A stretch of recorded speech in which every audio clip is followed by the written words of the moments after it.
It being the 4th of July, it only seems right to tell an American ship story. And if we're going to do that, we're going to go big. This week, I'm going to tell you the story of the worst maritime disaster in all of American history. This week on History, the disaster of the paddle steamer Sultana.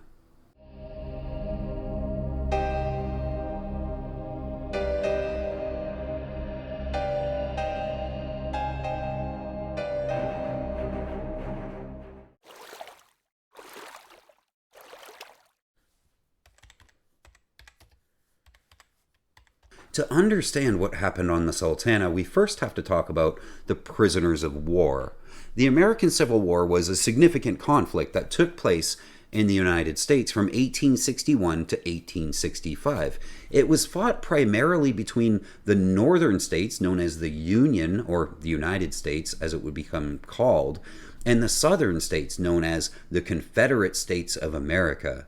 The war began on April 12th in 1861 when Confederate forces attacked Fort Sumter, a Union-held fort in South Carolina. Over the next 4 years, the conflict escalated into a brutal and bloody struggle. The Union initially had several advantages, including a larger population, greater industrial capacity, and a more extensive railroad network. However, the Confederacy had highly skilled military leaders and a deep commitment to their cause. The turning point of the war came in July of 1863 at the Battle of Gettysburg as we know it, where the Union successfully repelled Confederate forces.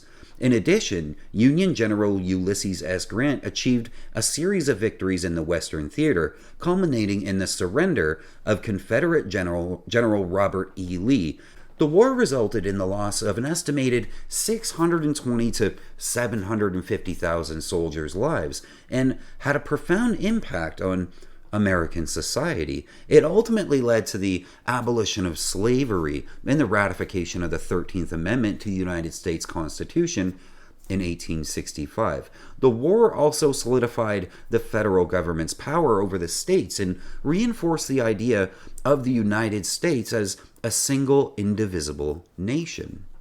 Our story today starts at the end of the Civil War, where massive prisoner of war camps housed tens of thousands of soldiers. Primarily, we're going to be looking at one of those camps, the Anderson Prison Camp, officially known as Camp Sumter. Anderson was originally designed to hold around 10,000 prisoners, but at its peak it held over 30,000 Union soldiers, making it one of the largest Confederate prison camps. The camp was hastily constructed and lacked adequate resources and facilities. It covered approximately 26 acres, and it was surrounded by a stockade made of logs and earthworks. The prisoners at Andersonville faced severe overcrowding, poor sanitation, and a lack of shelter. The camp was not equipped to handle such a large number of prisoners, leading to food shortages, contaminated water sources, and rampant disease. The lack of proper medical care and supplies contributed to a very high mortality rate. Prisoners suffered from malnutrition, exposure to harsh weather conditions, and diseases such as dysentery, scurvy, and typhoid fever. The lack of clean water and proper sanitation facilities further exacerbated these health issues. Over 13,000 Union prisoners died at Andersonville during its existence, primarily due to disease and malnutrition. When the war ended, the United States government was faced with a problem of how to get tens of thousands of POWs home from the camps, many of them from states as far north like Ohio, Illinois, and Indiana. But there was a way. The Mississippi River is the second longest and chief river of the second largest drainage system in all of North America, second only to the Hudson Bay drainage system. From its traditional source of Lake Itasca in northern Minnesota, it flows generally south for about 2,300 miles to the Mississippi River Delta in the Gulf of Mexico. With its many tributaries, the Mississippi watershed drains all or parts of at least 32 U.S. states and 2 Canadian provinces in between the Rocky and Appalachian Mountains. The river has long been used to move people and goods and allows ocean access to every state it touches.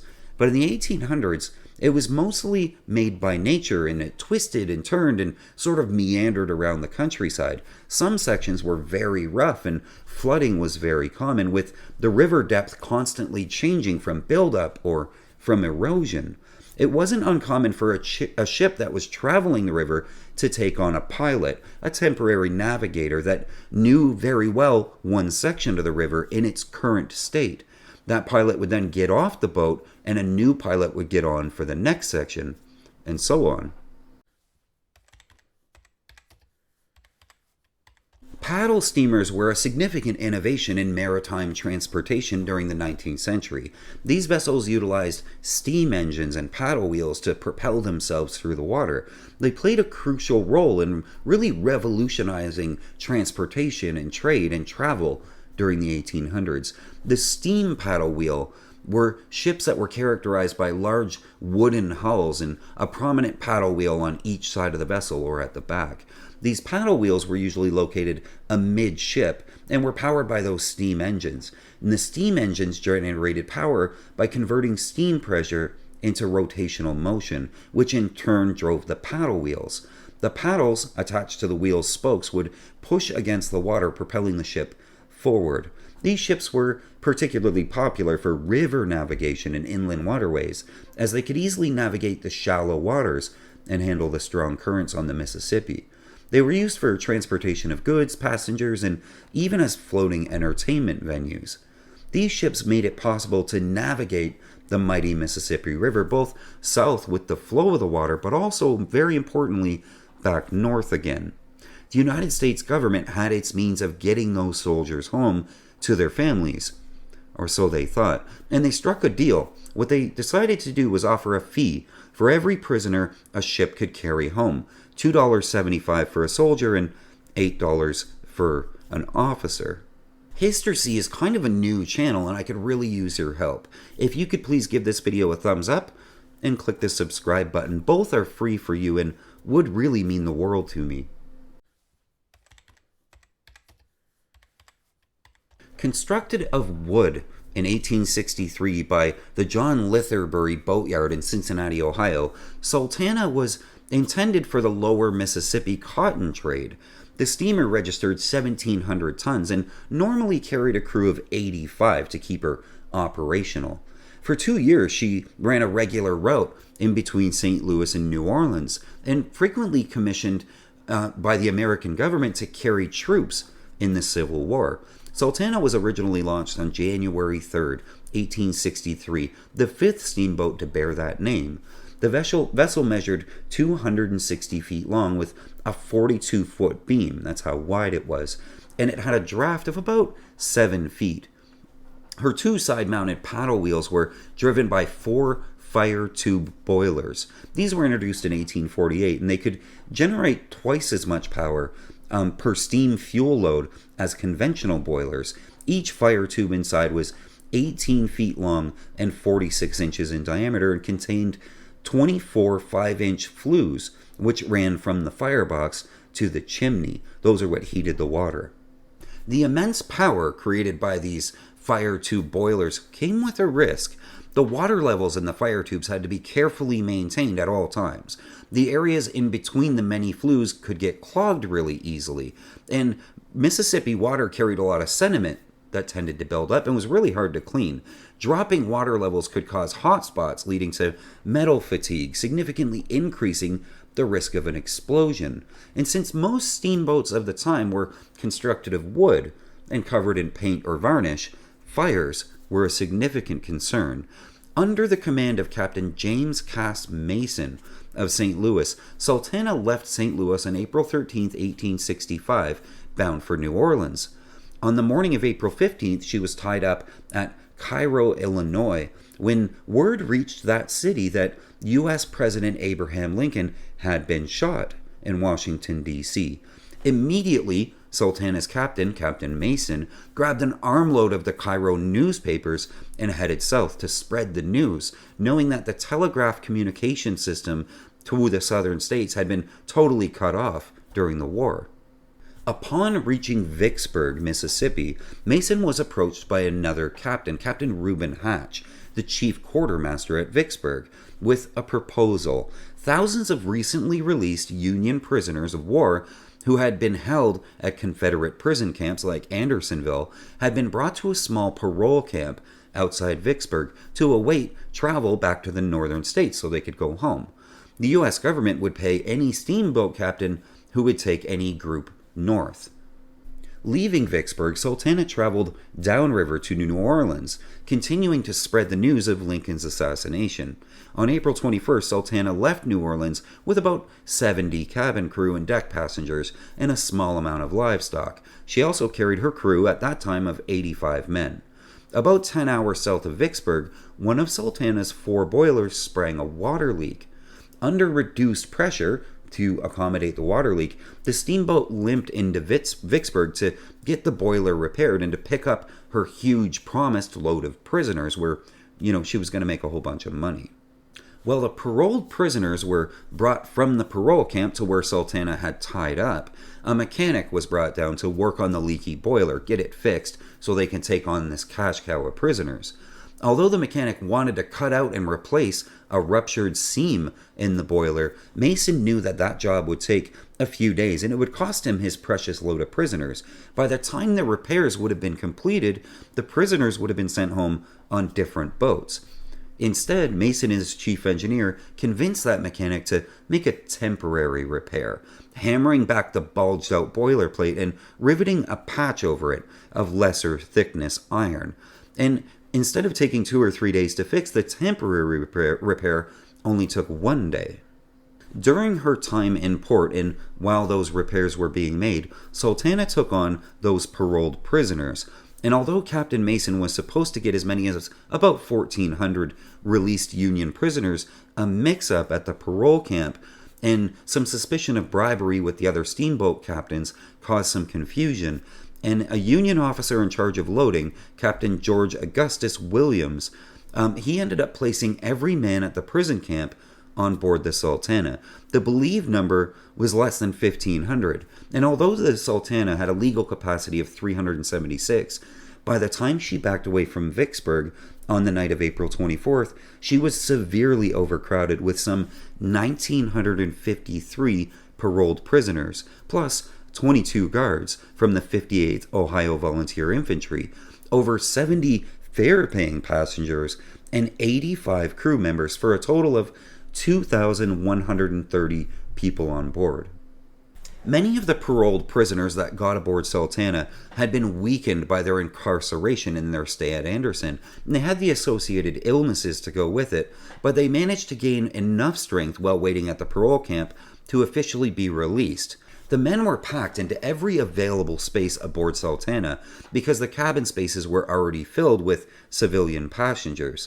The overflow was so severe that in some places the deck boards began to creak and sag and had to be supported with heavy wooden beams.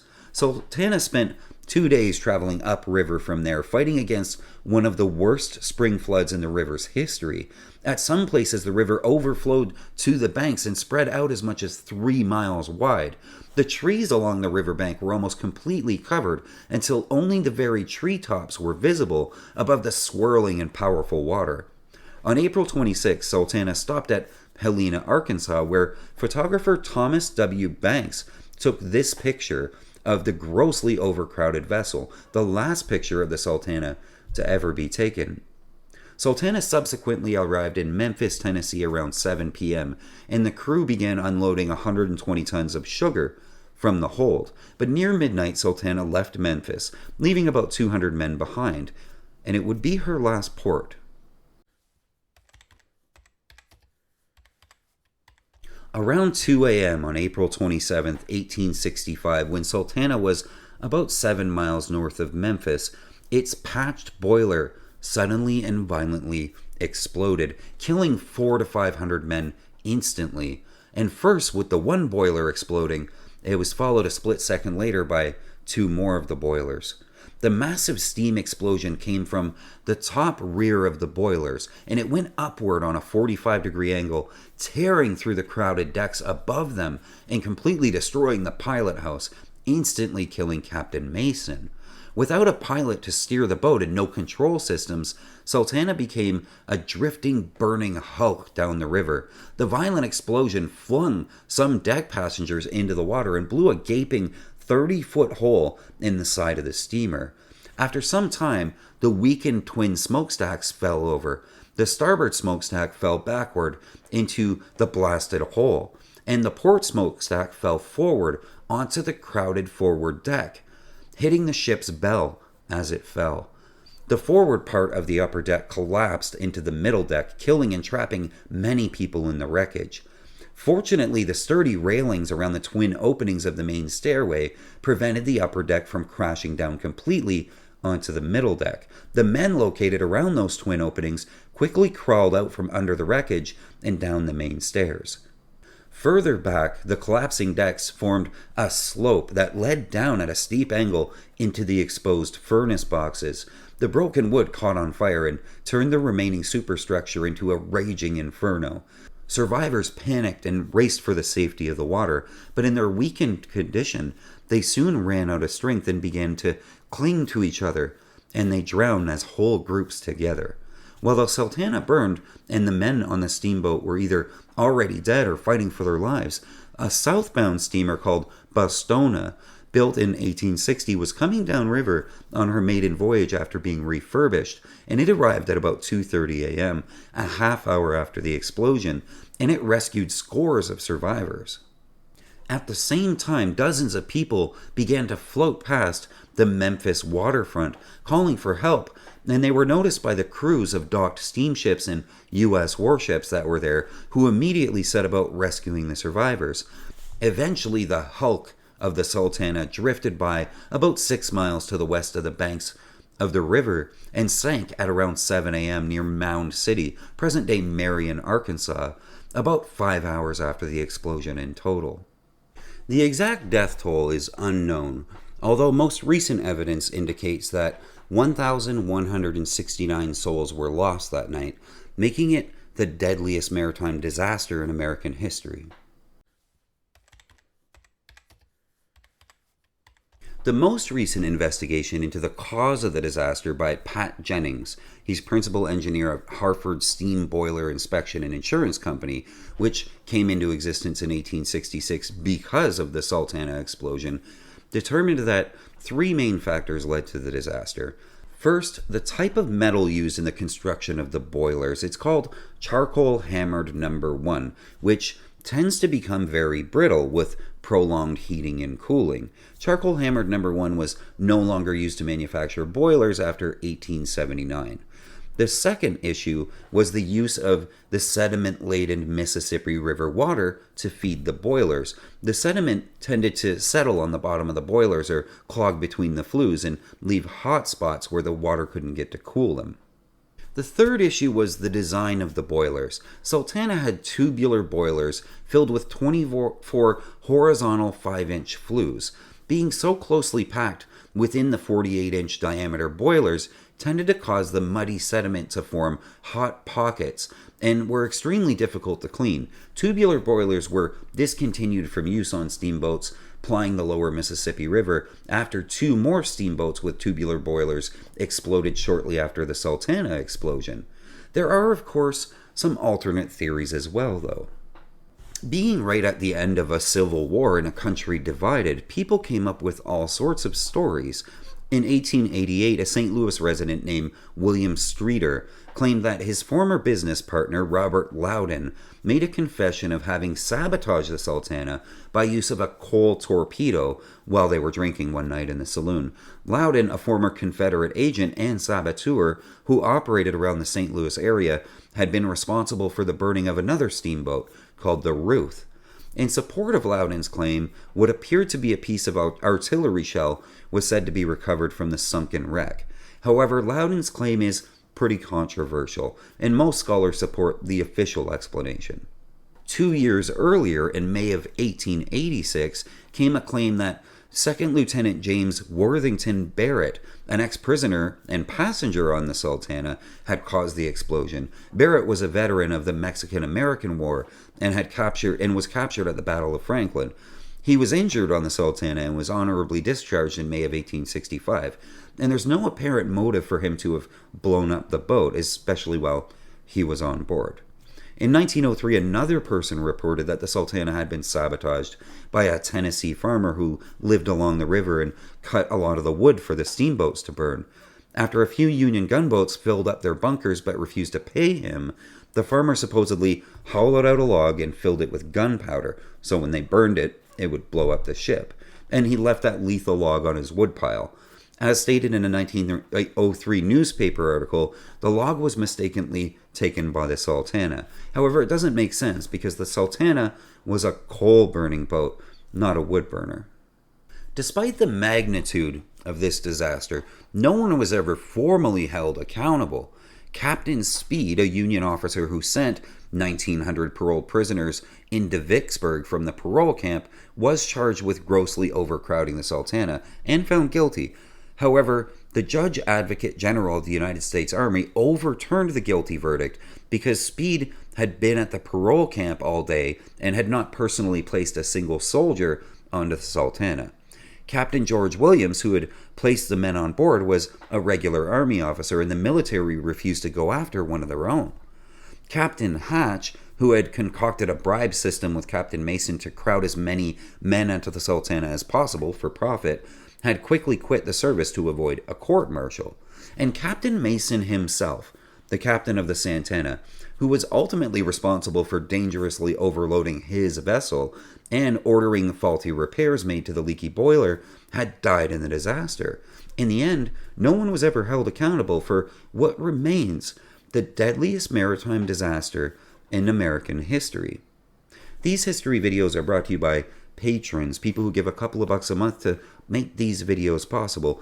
I really couldn't do it without you guys. I'm a one-man show here. If you'd like to help out, please consider becoming a patron. And this has been another History C episode, and I will see you next week.